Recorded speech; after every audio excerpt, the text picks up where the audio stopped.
Right, so we seriously need to talk about this £20 billion shortfall that Labour have suddenly now identified, now that they're in government, amid media claims the situation is far worse than they ever thought possible. The public finances are in a dire state. The Tories have trashed the country. So far, so much a total rerun of everything David Cameron and George Osborne said to excuse austerity back in 2010. The thing is, this isn't a surprise to them at all. They are lying their weaselly black guts out over this. They knew about this apparent shocker of a budget black hole, or at least they should have done. They would have done if they'd paid any attention to the Institute for Fiscal Studies projections of the Tory spending plans during the general election campaign. They who had already identified £19 billion of cuts coming down the line to unprotected government departments. Now Labour are going to enact those cuts and pretend they've only just noticed the need to do so. They're lying. They knew. They don't need to carry out these cuts at all if they made different choices, but they're still going to carry on those cuts as if the Tories were still in office. Is it ambitious enough?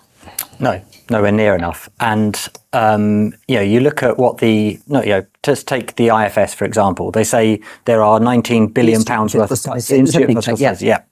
They say there's £19 billion worth of cuts coming down the line on unprotected departments. Now, Labour's manifesto raises £7 billion, all of which is hypothecated into some very good policies, by the way. Things like mental health counsellors in schools, free breakfast clubs, all very good, but nothing that's going to actually fund public services, sort the shortages, the backlogs, and refund them. We've got massive backlogs in the courts. There's no extra money for that. We've got huge issues of recruitment and retention around teachers, social care workers, junior doctors, nurses. There's no extra money for that. So no, it doesn't solve any of those sort of things. And actually what it looks like is another round of austerity is baked in. But isn't it? Right, so that was former Corbyn advisor Andrew Fisher talking on the BBC's Politics Live programme back in mid-June about those Tory budget cuts and that budget shortfall that I outlined in my intro there. And since that clip is being shared on social media again at the moment to point out the fact Starmer's Labour are lying through their teeth over this sudden discovery of a budget black hole of some £20 billion, according to Rachel Reeves anyway, Fisher has re-commented on his old clip saying, "As I pointed out 6 weeks ago, there were circa £19 billion of public service cuts baked into Tory spending plans. Labour knew this before it published a manifesto with little extra funding for public services. The, I've just seen the books routine is laughable." And it is laughable, or would be if it isn't just a continuity of the last 14 years of the Tories, with Labour now trying to cut its way to growth. Change, they said they represented. Yeah. Well, as we know, and as we've known for 14 years of Tory cuts, it doesn't work. And come Monday, we'll find out exactly what Rachel Reeves is going to cut to try and close this budget deficit. Because a wealth tax to raise that sum, that £20 billion, is a surefire certainty not to happen. What we'll get is more austerity. Reeves already treats the architect of austerity, George Osborne, as an inspiration, has already sought his advice in the past, and when even a tired old Blairite like indie journo John Rentoul can see that, everyone else ought to be seeing it too. Certainly the Tory Fibs Twitter account has, having tweeted out, "Labour government's two main stories they're pushing. Shocked by fiscal black hole of £20 billion in Treasury, shocked by NHS failings and care inspector failings. Have Streeting and Reeves been asleep for 14 years? I know no one who is shocked by the mess the Tories left. Invest more in fixing it and stop using your fake shock as an excuse for more austerity." Some cuts to the NHS would have Streeting appearing yet again on the media to say Labour have no choice, but no doubt behind the scenes in my mind would be salivating at the softening up of the health service picture to allow more privatisation, as he's been hell-bent on for months. No secret, he can't ever hide his own excitement, and screwing the NHS up with more outsourcing seems to be what does it for him. But back to the cuts. Where are they expected to come from then? Which budgets will have to be cut yet again to protect the wealth of the richest in society? What can we expect from Reeves come Monday? Well, she'll attack the Tories, obviously, that's a given, and likely deservedly so over that. They blew it over the pandemic. The contracts they were giving out like water to crony donor mates was eye-watering. The VIP lanes, as they were called, Dido, Harding's, Track and Trace, whatever happened to that cash is another for instance. There will certainly be plenty of perfectly justifiable examples of why the Tories should never be trusted with public money, I am sure. and I have no doubt Reeves will enjoy throwing large numbers at them and condemning their rule. What would she do differently to fix it, though?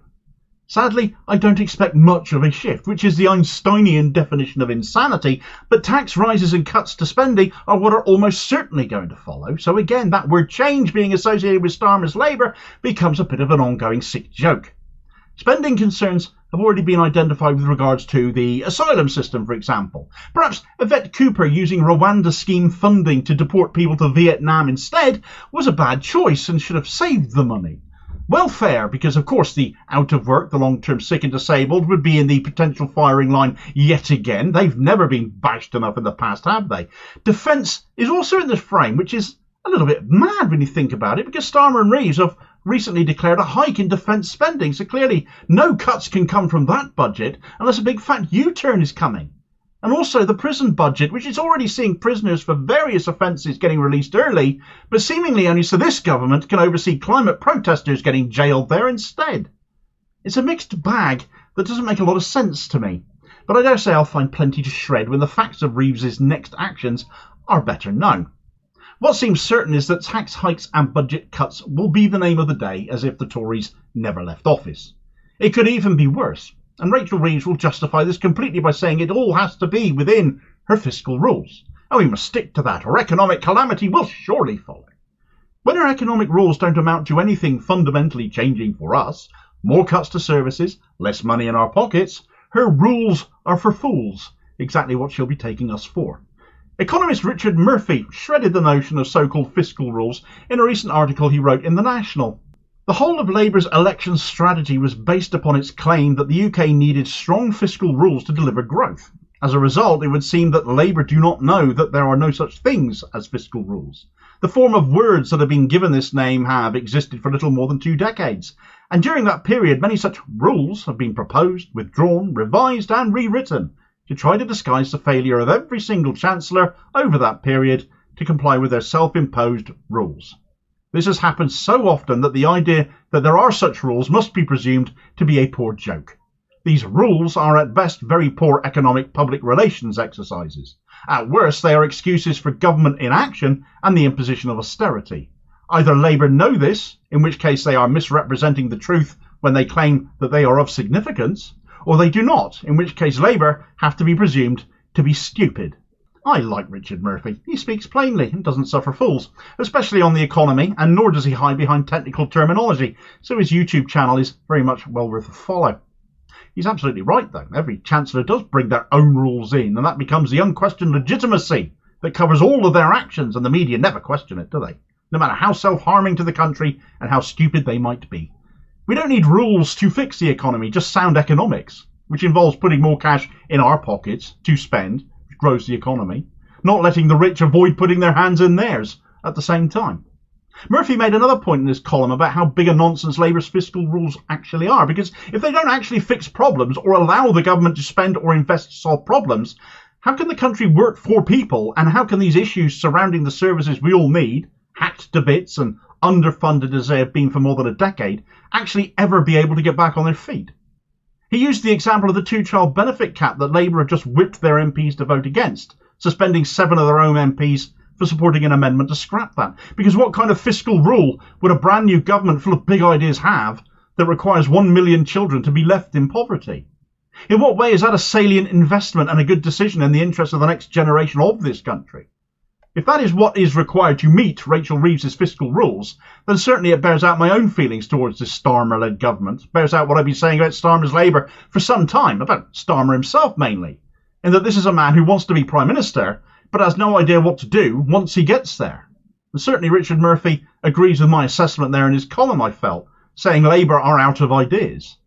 They've only just got into government. They never had any ideas, in my view. Just a lust for power. And those 2 points taken together under the cover of fiscal rules will see things just carry on where the Tories left off. We will not notice any difference, just a change in the faces of those who are inflicting the misery upon us. Meanwhile, in another move, Reeves is hiking pensions. Has she found the finances to do that with then? Well, not quite, because you see, whenever Labour do want to invest, according to these fiscal rules, according to Starmer and Reeves, they don't want to be the ones spending money, not government money. They want private money to do it, which generates returns for investors, as that would do. But Labour then wants to use pension pot cash to rebuild the country with. That's your money. There's an issue with that, a very big one. Find out all about it in this video recommendation here, and I'll hopefully catch you on the next vid. Cheers, folks.